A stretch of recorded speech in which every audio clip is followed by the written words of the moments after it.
And we're back now with the former Homeland Security Secretary Tom Ridge and former New York City Mayor Rudy Giuliani. Mayor Giuliani is in our New York studio this morning. Thanks to both of you.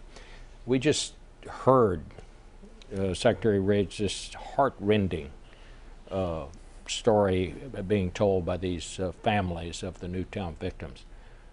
What are we going to do about this?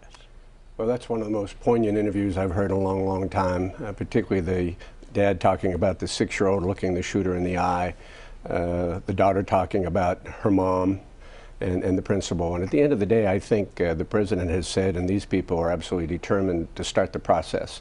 And as someone who previously voted for an assault weapon ban back in '85, I think it is certainly within the right, as a matter of public policy, to circumscribe your ability to access certain kinds of firearms.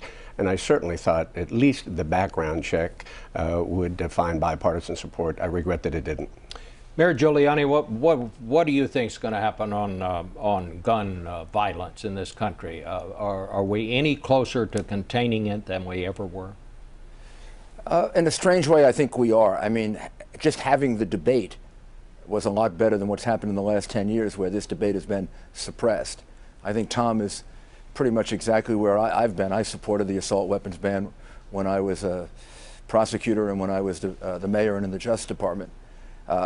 Unfortunately, I think the way this was presented gave people who wanted to vote against it an out. It never dealt with the mental health aspect of this. So if you say, if this law had been passed, would it have prevented Adam Lanza? The sad answer to it is no, it would not have prevented Adam Lanza, because Adam Lanza was not in any database indicating that he had mental illness, because all that information is kept very private, it's kept very confidential.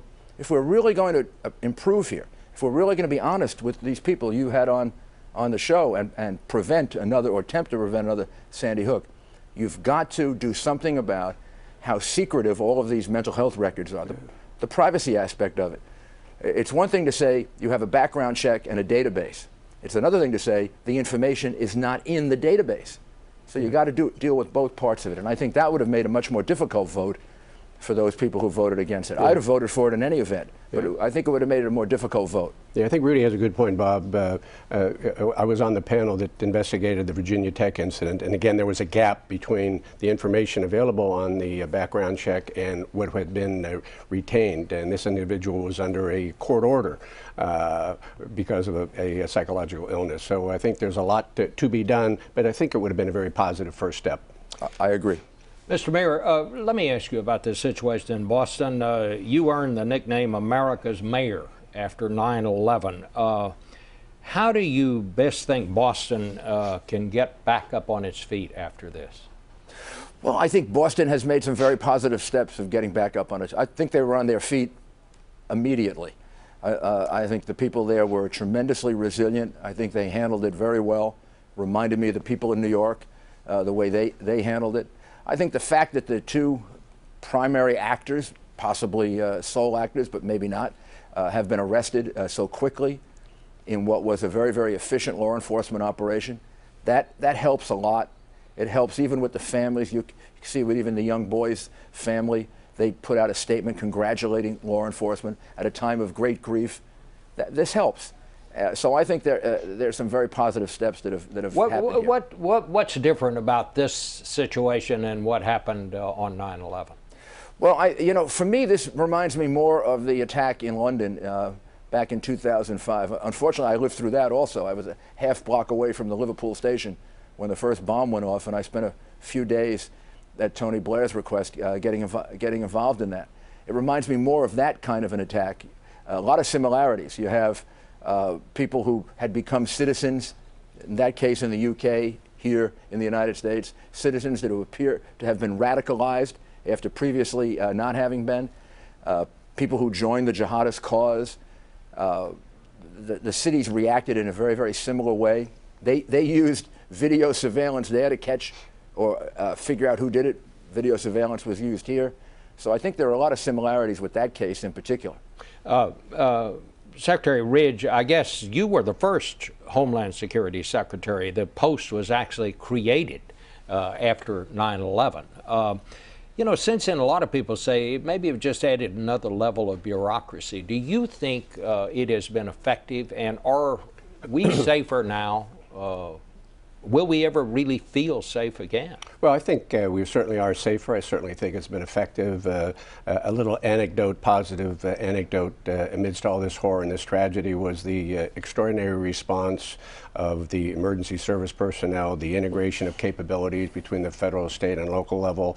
I think a lot of this can be attributed to the engagement of the federal government through the Department of Homeland Security with training, with exercises, with equipment, with funding.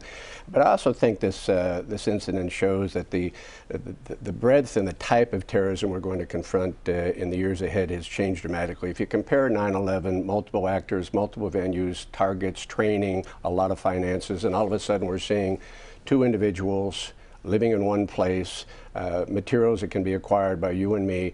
And so while we maybe continue to look at the strategic actor, the big event, I think this, and Rudy was there, I was in London 4 or 5 days before that happened, I think it's changing the breadth and scope of the terrorist activity that all free people are going to have to look at. But at the end of the day, I think Rudy and I probably agree. He saw it in New York, we saw it in Boston. We saw it in Sandy Hook, from the 6-year-old to the principal. Americans don't live in fear. You know, when Osama bin Laden was killed, we heard a lot about Osama bin Laden is dead, and I think a lot of people maybe have got the idea that the threat of terrorism is over. Do you think it's over? Obviously, we don't know exactly what caused all of this situation in Boston, but what's your take on that, Mayor? Well, of course it's not over. In fact, I think many people, including me and Tom, warned at the time that we better not think it's over, because it's not over for them. The reality is, whether we want to call this a war on terror, they call it a war on us.